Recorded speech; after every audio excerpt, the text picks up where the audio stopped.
So are you struggling to qualify for a loan because of your DTI, your debt to income ratio? I would say it's one of the most misunderstood parts of the lending process, and honestly, probably the number one reason why people get denied for a loan. Now, most people think that it's because they don't make enough money or that they have too much debt. While that's partially true, it actually goes deeper than that, and I'm gonna uncover those things that most banks won't tell you. By the way, my name is Sam Kwok, one half of the Kwok Brothers. I'm a certified financial education instructor, and for nearly a decade, I've been teaching financial strategies that help families take control of their money. So if your DTI is holding you back, stay tuned. I'm gonna show you how it really works and what you can do to fix it. Now, a quick disclaimer, there isn't always a silver bullet for fixing DTI issues. Sometimes it takes a process and it takes some time to do. But once you understand how the banks calculate it, you'll know exactly what levers you can pull to move forward instead of feeling stuck all the time. So let's go and start with the basics. What even is debt to income ratio? Well, DTI is simply the ratio of your monthly debt payments compared to your monthly income. The lower the number, the better. So let's say you make $10,000 a month, for example, and your total monthly debt payment now is $3,000 every single month. What we do then is take the debt payment divided by total monthly income. So 3,000 divided by 10,000, which essentially gives us 30%. But here's how banks usually calculate it for lending purposes. First, they use a 2-year average of your tax returns to calculate your income. So they'll combine, let's say 2023 and 2024 tax returns and get the average of the two. And so if you made a lot of money last year, but not so much the prior year, you actually might have a lower income being reported or being used because of the average. Second is that the banks will check your most recent pay stub, not just to confirm that you have a job, but also see the trends as far as whether your income is going up or it's going down. So factoring those two information, most banks want to see you at or below 45% debt to income ratio. But here's the tricky part. The bank just doesn't stop there, they do what's called a stress test. That's where banks calculate your DTI using a higher interest rate, especially if you're looking to get a mortgage or a home equity loan. And so the reason why they do this is they want to see if you can still make the payments even if the interest rates were to go up. So if you were denied on a home equity loan or a mortgage, that's probably the reason why you might not have qualified, even though your income may have been solid, and by your estimate and calculation, you're well below the 45% debt to income ratio. So then the question leads to, how do we then fix the bad DTI issue? How do we get out of this situation? Well, like I said before, there really isn't a silver bullet answer that can fix your DTI, all of it in one day, but there is a process that you could follow that will lead you to an improvement with your debt to income ratio.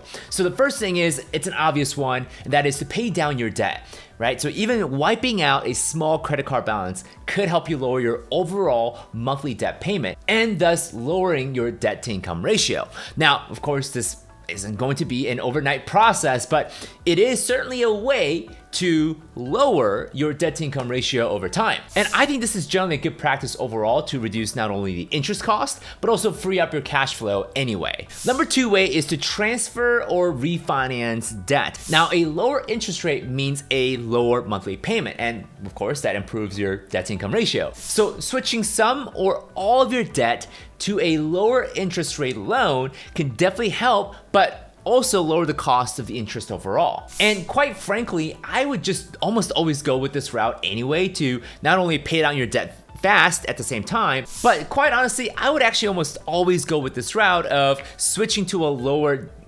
interest rate as much as possible and always be paying down your debt at the same time to get the best results. Now, of course, if you can't get a lower interest rate debt in the first place, then paying down your debt as much as possible should be your focus. So number 3 is to increase your income, right? It is one thing to lower your monthly debt payment, but it's another thing to increase our income. Now, I know this is easier said than done. I know, but the other lever is certainly to get either a raise or to get an income boost over time.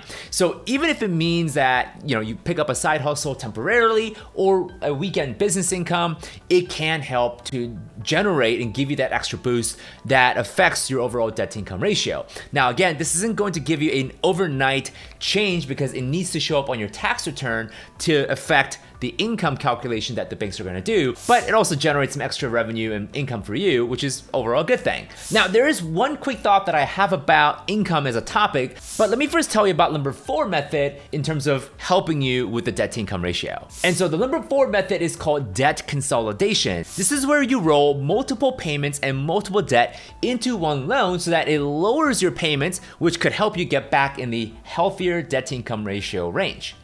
Again, we want to be at or below 45%. Some banks might be a little bit more pickier than that, and they may want to see 42% debt to income ratio, but generally the range is between 42 to 45% is where banks want you to be at or below that. So if you have several credit cards with several payments and several balances, your total payment as an aggregate, as a combination, will certainly be larger than if you just had one loan, one payment, but the same amount for the balance. That's because loans like credit card have a minimum payment that they require you to pay that can get fairly large across multiple cards. So even if you don't have the best DTI right now, there are personal loan programs out there that understand your need to consolidate debt. In fact, there are programs specifically designed for this to help you pay off multiple debt and get you into a perhaps a lower interest rate debt, consolidate the payments, consolidate the balance, and get you into a lower